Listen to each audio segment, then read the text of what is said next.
બાપ સમજણમાં નથી આવતું.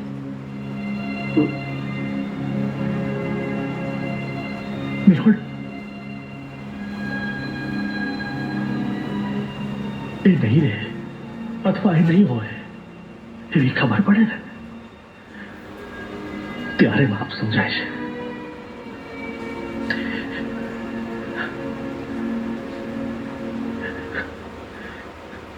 જ્યારે તમારો હાથ કે તમારી આંગળી ના પકડે ને ત્યારે એમ સમજવું કે એ તમારી પીઠ થપથપાવે છે.